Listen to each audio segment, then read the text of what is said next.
I've been a flight attendant for 8 years, and somewhere along the way, I developed an ability I can't quite explain. When passengers board my flights, I see something. Not with my eyes exactly, but with some other sense I didn't know I had. I see where they're going. Not geographically. I already know that from the manifest. I see where their lives are heading. Who's running from something? Who's searching? Who's celebrating? Who's saying goodbye? I don't know how it works. I just know that I'm never wrong. Until the day a man named Peter boarded my flight, and I felt something I'd never felt before. Something that terrified me. When I looked at him, I knew he wouldn't come back from this flight, and I needed to understand what that meant before it was too late. Before we dive in, have you ever met a stranger and immediately sensed something important about them? Something they hadn't told you yet? Drop your answer in the comments below. And if you love stories about intuition, connection, and discovering truths about ourselves through the people we meet, please subscribe so you don't miss our next one. Now let me tell you about the passenger who changed everything. I read people the way most people read books. It started gradually, maybe 3 or 4 years into working as a flight attendant. At first, it was just a game I played to pass the time during boarding. I'd watch passengers walk down the aisle and try to guess their stories. Business traveler or vacation? Happy or stressed? First time flying or seasoned pro? I got good at it. Really good. The small details told me everything. The way someone gripped their carry-on, the expression in their eyes, the set of their shoulders, how they interacted with the people around them. But somewhere along the way, it stopped being a game and became something else. Something I couldn't explain but couldn't deny. I started sensing things I shouldn't be able to know. Not facts. I couldn't tell you someone's name or job or where they lived, but I could feel the energy they carried, the direction their life was moving.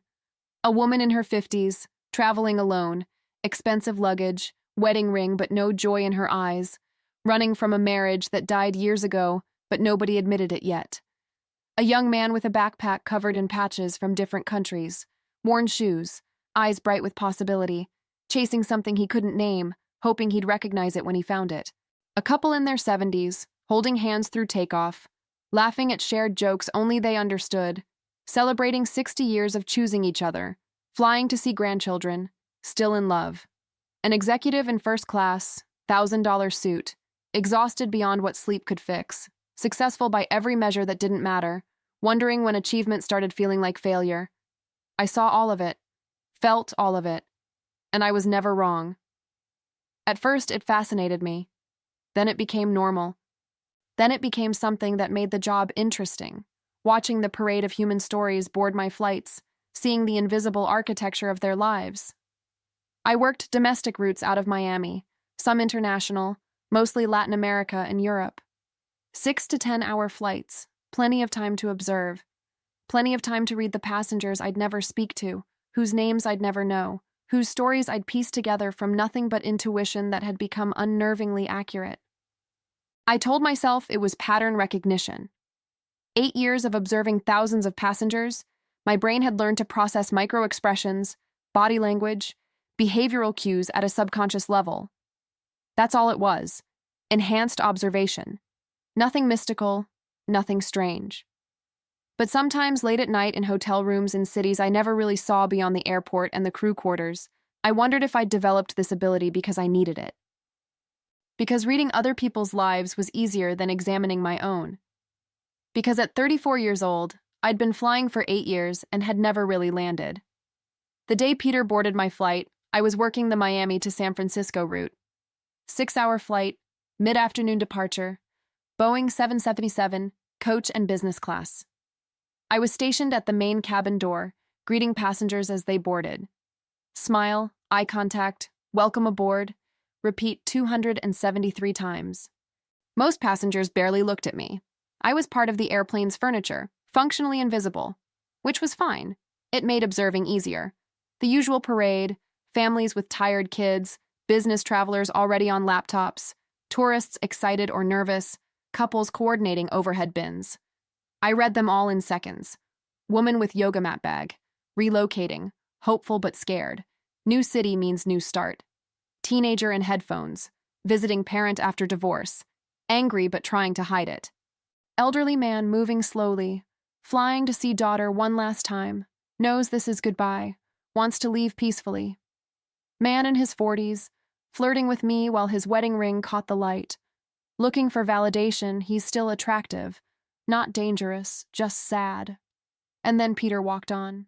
He was maybe 31, 32. Jeans, plain gray t-shirt, leather jacket that had seen better days. 2 checked bags according to the manifest I'd glanced at earlier, plus a backpack he carried onto the plane. Brown hair slightly too long, like he'd missed a haircut appointment. Good face, the kind of face that looked like it smiled easily, even though he wasn't smiling now. He made eye contact as he approached, which was already unusual. Most people look past flight attendants like we're holographic projections. "Welcome aboard," I said automatically. "Thanks." His voice was quiet, polite. He glanced at his boarding pass, then down the aisle, getting his bearings. And that's when I felt it. The sensation hit me like cold water. Sharp, immediate, undeniable. He wouldn't come back from this flight. Not his body. I wasn't sensing death. It was not a premonition. But the person walking onto this plane wouldn't be the person who walked off. Something fundamental was ending, something else beginning. It was the strongest reading I'd ever had. So strong it made me dizzy for a second.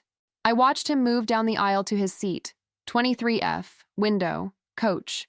He moved efficiently, no wasted motion, someone used to traveling. He put his backpack in the overhead bin, sat down, and immediately looked out the window at the tarmac. I'd felt transformation before. People on their way to new jobs, new cities, new relationships, people leaving old lives behind. That wasn't uncommon, but this was different. This felt like an ending so complete it was almost an erasure, and I had no idea if it was good or bad. During the safety demonstration, I found myself watching him. He wasn't paying attention to the routine, nobody ever did, but he wasn't on his phone either. He was just staring out the window with an expression I couldn't read. Not quite sad, not quite peaceful, somewhere in between. After takeoff, I did the beverage service for my section. When I got to row 23, Peter looked up. The flight wasn't particularly full, and the seat next to him was empty. "Something to drink?" "Coffee, please. Black." "Would you like a snack with that?" "No, thank you." Polite, minimal. He took the coffee, thanked me, and went back to looking out the window. I moved on to the next row, but my mind stayed with him. That feeling, that certainty that he wouldn't return from this flight, wouldn't leave me alone. Usually my readings were passive. I'd sense something about a passenger and move on. I didn't intervene. I didn't ask questions. I was an observer, not a participant. But something about Peter made me want to break that rule. Maybe it was how strong the feeling was. Maybe it was because I couldn't tell if he was walking toward something wonderful or something terrible. Maybe it was because, looking at him, I saw something I recognized but couldn't name. 2 hours into the flight, during a quiet period, I walked back through the cabin doing a casual check. Most passengers were watching movies, reading, sleeping. Peter was awake, still looking out the window. His coffee cup sat empty on his tray table. I stopped. "Can I get you anything else?" He looked up, slightly surprised, like he'd forgotten he was on a plane. "I'm good, thank you." I should have moved on, should have returned to my jump seat, but instead I heard myself ask, "Heading home or heading away?" It was an odd question, too personal for the usual flight attendant script, but Peter didn't seem to think it was strange. He considered it. "Neither. Or both, maybe. I'm not sure yet." "That's cryptic." A small smile. "Yeah, I guess it is." "Business or pleasure?" "Life change." The way he said it, simple, direct, no elaboration, made it clear that was all he was offering. I nodded and moved on, but the feeling stayed with me. Intensified, even. Life change. That could mean anything. New job, new relationship, new city. Any of the normal transitions people made. So why did it feel like the ground disappearing beneath me? An hour later, I found myself walking past row 23 again. This time, Peter had a notebook open. He was writing something by hand, not typing on a phone or laptop, but actually writing with a pen. In 2024, that alone was unusual. He must have sensed me looking because he glanced up. "Sorry," I said. "I just don't see many people writing by hand anymore." "Old habit." He closed the notebook, not defensively, but like someone who'd been interrupted mid-thought. "Helps me think better than typing." "What are you working on?" I don't know why I asked. I never did this. Never engaged beyond the professional minimum, but something about him pulled the question out of me. Just organizing thoughts, trying to figure out what comes next. Sounds serious? It is. He looked at me fully then, and I saw his eyes were gray-blue, the color of sky before a storm. "Can I ask you something?" "Sure. Do you like your job? Flying all the time, I mean. Does it feel like you're going somewhere, or does it feel like you're just moving?" The question was so unexpected, so direct, that I didn't have a prepared answer. I've never thought about it that way. Because you're going to lots of places, right? Different cities, different countries. But you're also not really going anywhere. You just fly back and forth. Same routes over and over. He said it without judgment, just observation, but it landed like an accusation. "I guess that's true," I said slowly. "I'm not criticizing. I'm just curious, because I've been doing the same thing. Not literally flying, but metaphorically. Going through motions that look like progress, but aren't really taking me anywhere. And I'm trying to figure out if that's just life, or if I've been doing it wrong." I didn't know what to say to that. Didn't know how to explain that he'd just described my entire existence with painful accuracy. "I should get back to work," I said. "Of course. Sorry for the weird questions." "No, they're good questions." I walked away, but my hands were shaking slightly. 8 years. I'd been flying for 8 years. And I'd told myself it was exciting, adventurous, different from the trapped life I'd left behind. But Peter was right. I wasn't going anywhere. I was just moving. Flying in circles, covering the same routes, ending up where I started, over and over. Just like him, I thought. Whatever he's running from or toward, he sees the same pattern in himself that I've been blind to in me. And that feeling, that certainty that he wouldn't return from this flight, suddenly felt less like a reading about him and more like a warning about both of us. For the next hour, I tried to focus on my work, beverage service, checking bathrooms, dealing with a passenger who couldn't get their entertainment system to work, the usual routines that filled flights and made time pass. But my mind kept returning to Peter, to his question, to the way he'd looked at me like he saw something I'd been hiding even from myself. I told myself it didn't matter. He was one passenger on one flight. In 6 hours, he'd disembark, and I'd never see him again. Whatever life change he was making, whatever ending or beginning he was flying toward, it had nothing to do with me, except it did. Somehow it did. During the second beverage service, I deliberately took the cart through Peter's section. When I reached row 23, he was looking out the window again, notebook closed on the tray table. "Something to drink?" "Water would be great." I handed him a bottle. He thanked me. I should have moved on. Instead, I said, "Can I ask you something now?" He looked surprised but nodded. "Fair's fair." "That life change you mentioned, are you excited about it or terrified?" He thought about it. "Both. Mostly terrified, I think. But the good kind of terrified. The kind that means you're doing something that matters." "How do you know it matters?" "Because I can't stop thinking about it. Because staying where I was felt like dying slowly. Because I'd rather fail at something real than succeed at something empty." The words hit me like turbulence. I'd rather fail at something real than succeed at something empty. When was the last time I'd done something that terrified me? When was the last time I'd chosen risk over comfort, meaning over safety? I couldn't remember, because for 8 years I'd chosen the opposite. I'd chosen movement without direction. I'd chosen observation over participation. I'd chosen to fly through other people's stories while never living my own. "That's brave," I said quietly. "Or stupid. I haven't figured out which yet." He smiled slightly. "Ask me in 6 months." Will you be in San Francisco in 6 months? Honestly, I don't know. I don't know where I'll be. That's kind of the point. I wanted to ask more. Wanted to understand what he was leaving behind, what he was moving toward, how he'd found the courage to burn down his life and build something new from the ashes. But the passenger in 24C was trying to get my attention, and I had a job to do. Good luck, I told Peter, with whatever comes next. Thanks. You too. I'm not changing anything. Aren't you? The way he said it, not quite a question, not quite a statement, made something twist in my chest. I moved on to the next row, but I felt his words following me. Aren't you? The last 2 hours of the flight passed in a blur. I went through the motions, picking up trash, checking seatbelts, preparing for landing, while my mind circled Peter's questions like a plane in a holding pattern. Do you like your job? Does it feel like you're going somewhere? Or does it feel like you're just moving? I'd rather fail at something real than succeed at something empty. Aren't you changing anything?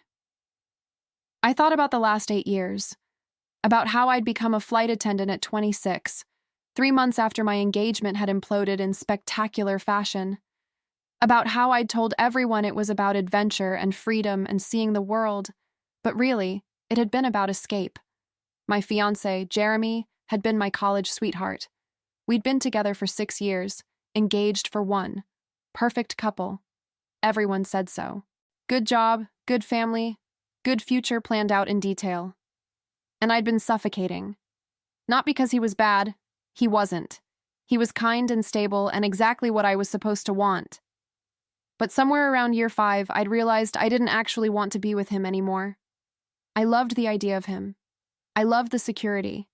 I loved not having to figure out who I was or what I wanted because the path was already decided. When I finally admitted it, to myself, then to him, it had been devastating. Not just the breakup, but the realization that I'd wasted years on something that looked right but felt wrong, that I'd been more afraid of uncertainty than I was committed to truth. So I'd run, quit my job, sold most of my things, became a flight attendant because it was the opposite of the settled life I'd been trying to build, because it meant I'd never have to stay in one place long enough to confront who I actually was or what I actually wanted. And for 8 years, it had worked. I'd flown. I'd moved constantly. I'd convinced myself that seeing 30 countries meant I was living fully, that never staying anywhere long enough to put down roots meant I was free. But Peter's question had stripped that illusion bare. Does it feel like you're going somewhere, or does it feel like you're just moving? I'd been moving, just moving, for 8 years, going nowhere. And looking at him, at this stranger who was brave enough to blow up his life and rebuild something real, I realized I was still running from the same thing I'd been running from at 26. I was running from myself. From the terrifying work of figuring out who I was and what I wanted when no one was telling me the answer. Peter wasn't running. He was confronting something. Choosing something.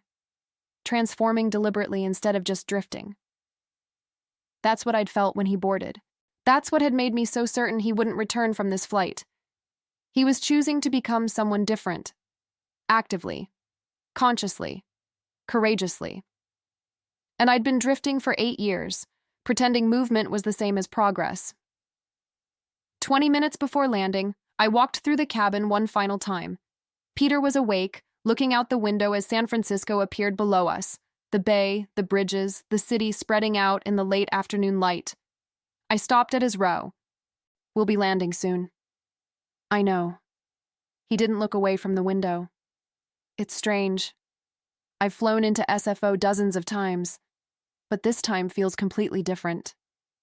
Because everything's different now? Yeah. He finally looked at me. Do you ever feel like you've been living someone else's life? Like you've been following a script you didn't write, playing a role you didn't audition for? And one day you wake up and realize, this isn't mine.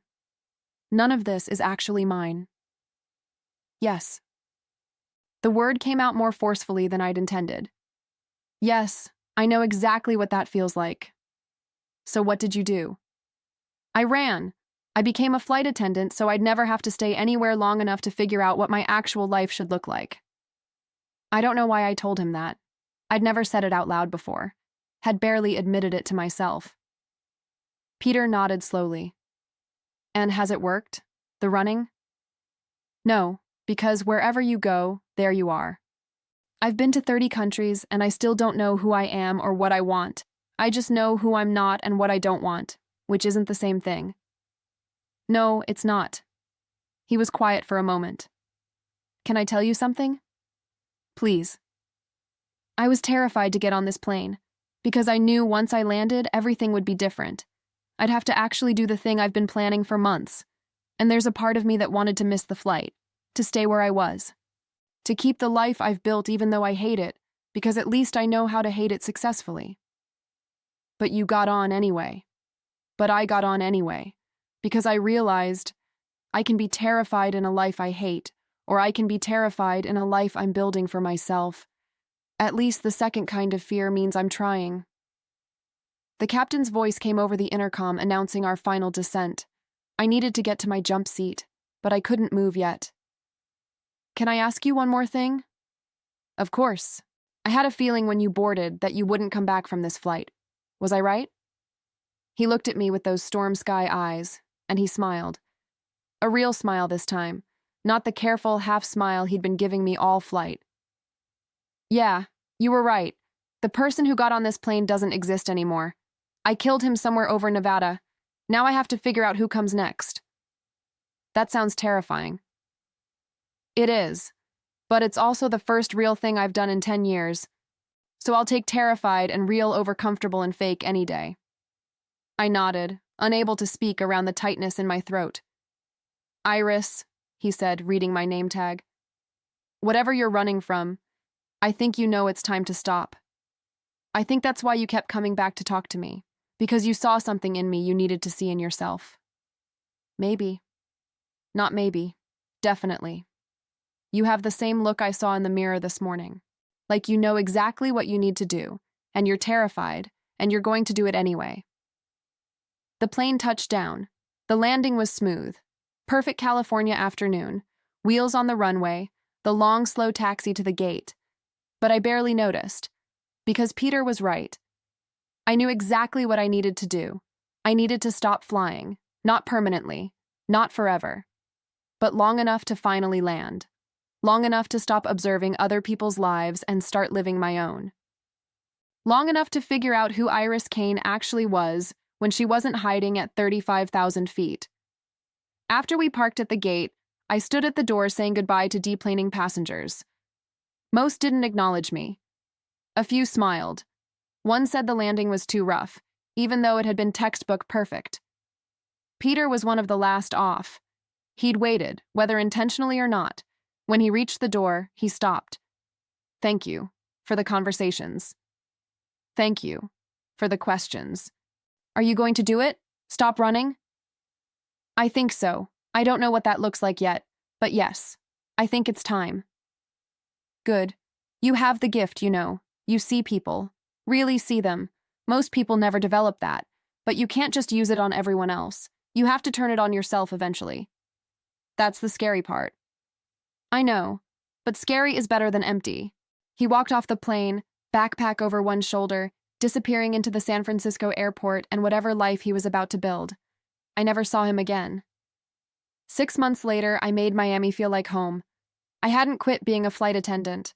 I liked the job and flying, but I started to really live the adventures I meant to live when I decided to be a flight attendant. Experience the cities I went to, instead of just going straight to bed and back to the airport. I'd gotten an apartment, not the crash pad I'd shared with 3 other crew members, but an actual apartment that was mine, with furniture I'd chosen and walls I'd painted, and a life that existed on the ground. I even decorated it with craftwork art from the places I went.